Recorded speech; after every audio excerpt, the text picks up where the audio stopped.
for the city of Brandenburg. TJ Hughes, Hughes. I am the Public Works Director for the city of Brandenburg. I'm David Pace, PACE, Economic Development Director for the City of Brandenburg and Meade County and former mayor of Brandenburg. Bill Basham, member of the City Council, BASHAM. All right. I guess it's my lead then, isn't it? I want to thank you all for being here today to help us bring to the attention of the public the situation we're dealing with. We're dealing with a water leak, a significant water leak that has jeopardized our ability to provide service to our 1,500 customers. And they've had varying degrees of no water to very little water. We have not managed to get ahead of this leak. We're working diligently to do that. We're relying on our emergency management director, Jason Graham. Judge Koch, who is our judge, has pledged the resources of the county. We're all Meade Countyans, and Judge is here to lend his expertise and help. TJ Hughes, Public Works Director. TJ will be answering any technical questions you have. David Pace, for purposes of clarification. He's a consultant to me on an unofficial basis, but a trusted friend and advisor. And his experience as mayor for 8 years is invaluable. And of course, Bill Basham's on the council, and so he's a shareholder too. So we're trying to mitigate this. We have a leak that we've not been able to find, and quite frankly, we don't know the timeline for the resolution of this incident until we identify that leak. That leak, once identified and repaired, isolated or repaired, will allow us to begin to make some headway and perhaps return to normalcy. So with that backdrop, I'd like to turn it over to TJ Hughes to give any comments he'd like to give and answer any questions that you would have specifically related to this incident, and then Judge and I can, and the emergency management director can answer any questions about the steps we're going to take to mitigate this for our 1,500 customers. So, TJ? This morning about 6 a.m. to 7 a.m. we did have a pump failure at the water plant that was probably in the matter of about 45 minutes was repaired and was back going, but we weren't able to sustain pressure back. We started looking for a leak. We called in Kentucky Rural Water. They got here. It was a little bit after 2 o'clock. They are out now trying to help us look for a leak. From my best estimate of what we're leaving the plant with right now, we're probably looking at around 400 gallons a minute leaking that is unaccounted for that we can't find. Timeline, as the mayor said earlier, I don't know until we find where the leak is. It's really just a guessing game. From this morning till the rural water guy got here, Danny Stinson, we worked on trying to work valves and trying to isolate it and make the leak come from another direction so we could trace it down, but we had no luck with that either. Daytime, it's hard to find a leak in the daytime, especially when it doesn't come to the surface. You got your demand that you've kind of got to calculate for, and then try to calculate for the leak that you're trying to overcome. At this time, we are just holding steady. I know there is still people that's out of water, but there is a few that still have it that I would guess that before this is over, they'll lose it as well. And so that's the nature of the problem that we're dealing with. I'd like to ask our emergency management director and Judge Koch to address the things that they're doing to help work on behalf of the citizens of Brandenburg. And we have customers who are outside the city, totaling the 1,500. So, Jason, if you would bring us up to date with what the emergency management agency is doing to mitigate this. So we have exhausted all of our local resources on buying bottled water. We put a request in to the state to try to supply us with with a semi-load of bottled water. That request has just been sent up to the state a short while ago, and they are contacting the governor's office to try to get those wheels in motion to hopefully have us some water here, hopefully in the morning.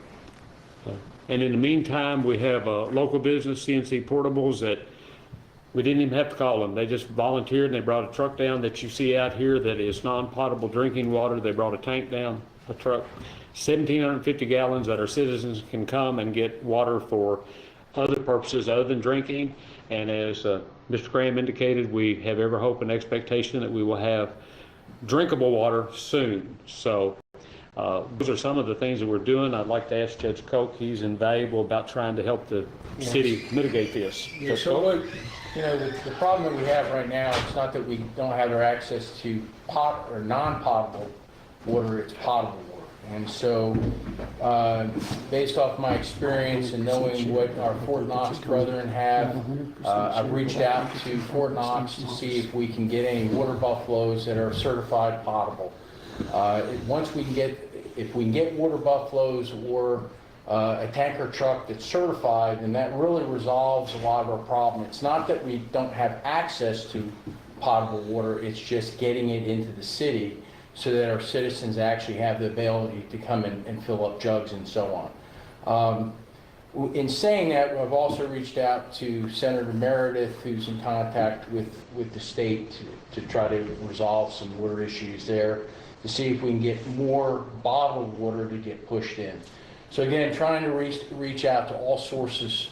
Again, the issue is potable water, it's not non-potable water. And trying to resolve an issue before it becomes an issue.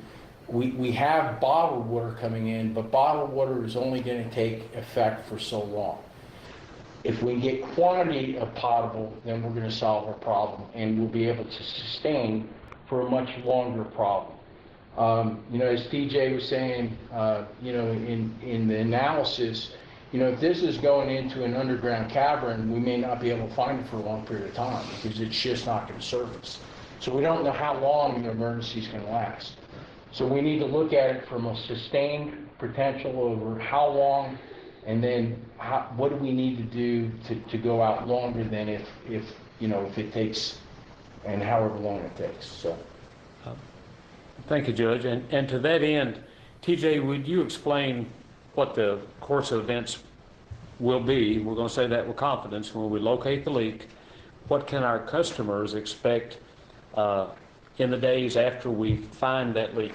I would say that most definitely it'll be a system-wide boil water advisory, and as soon as pressure is sustained back, I would say that it will probably take us at least 24 hours to recover, to get our tank levels back. And then once we get pressure back, we'll be able to send our samples off.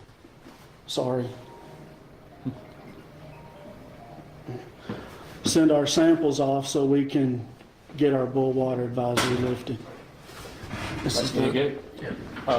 David, what are your thoughts? As former mayor, and you've got some experience, a lot of experience with our water system, do you have any thoughts about or any advice for our 1,500 users?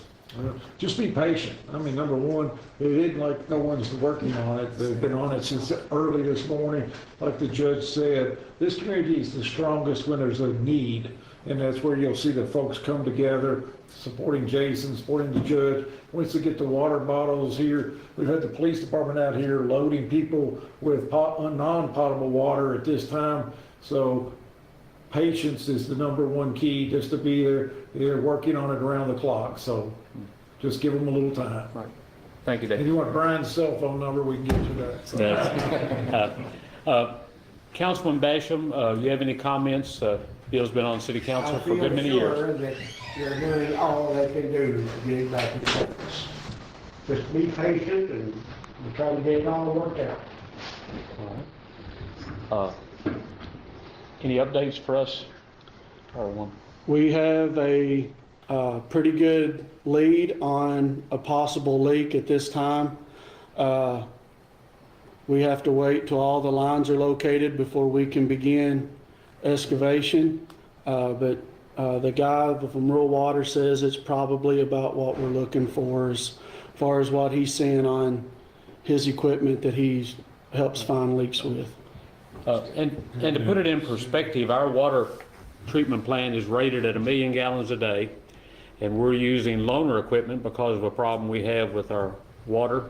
So we're treating 700 gallons a minute. So to put it in perspective, that 400 is a big part of, so just to understand the size and the capacity of our system as it relates to that. So at this point in time, if you have any questions for any one of us, if you direct it to whoever you want to, and we'll be happy to try to answer that. Did any water come to the surface, or did he find that using some kind of ground penetrating? It's called an aquascope. You guys mentioned non-essential water usage. What would be classified as non-essential water usage? Just about everything, but clarify that, TJ, if you would. I would say like concrete plants, car washes, things of that nature. You know, things that doesn't help you survive, I would say would be considered non-essential. Right. And if you are fortunate enough to have water, certainly you don't need to be out watering yards, and this may be a perfect storm. You know, it's unusually dry. It got that way in a hurry. So non-essential, from my definition, is just about everything except for fire protection and things like that. About everything has to be curtailed until we mitigate this incident.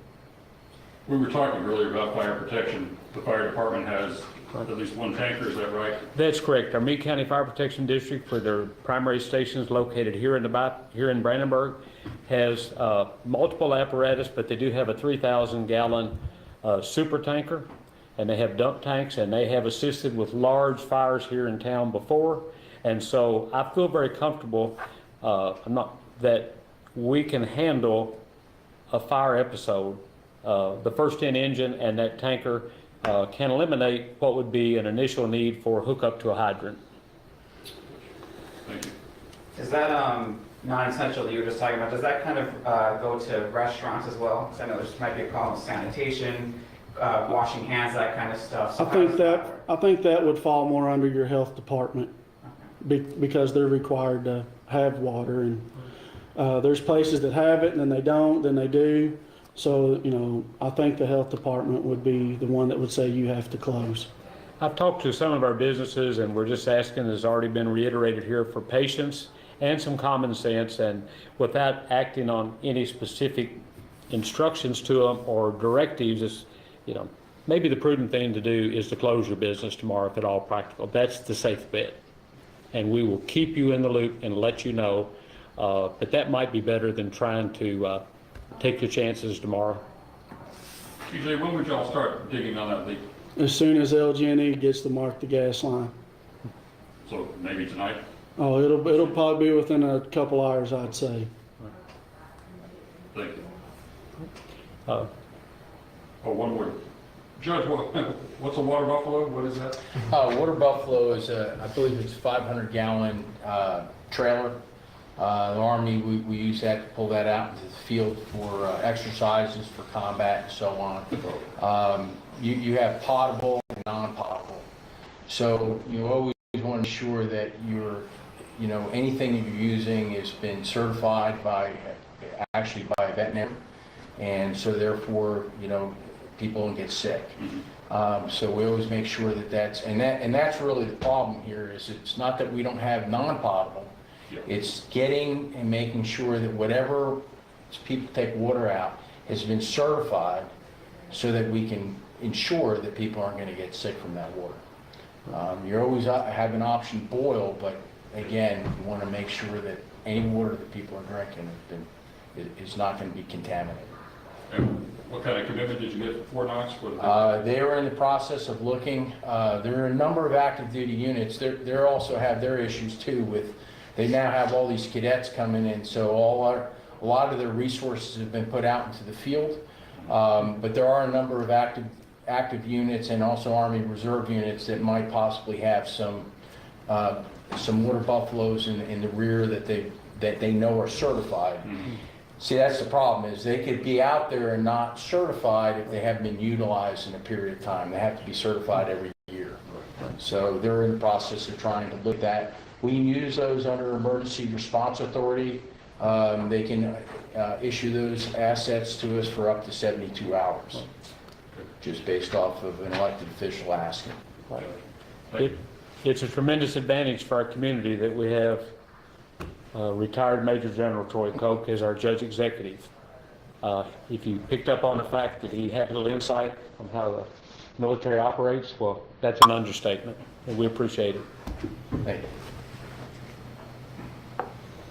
Any other questions? Yes, ma'am. How does this affect like county water? Like I understand that it's the city water that's mainly affected. How does this affect the county water? It does not directly. We are two separate water districts.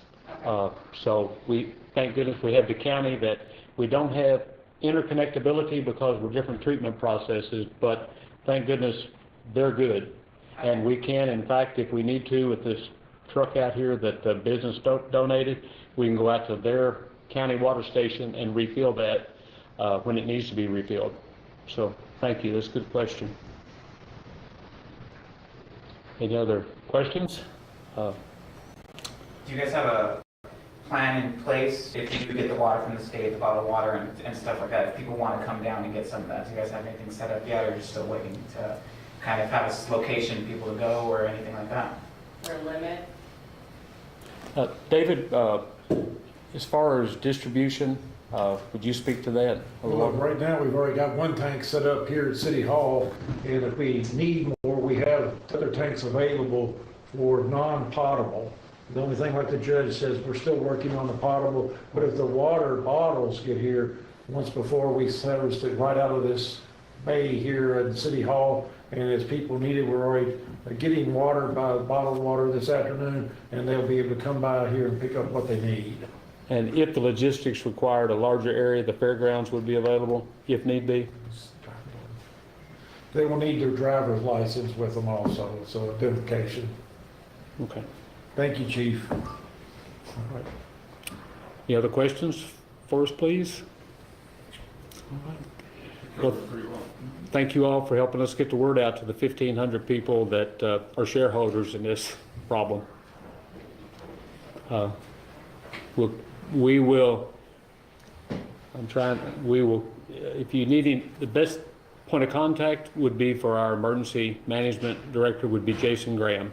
He'll be coordinating the relief effort.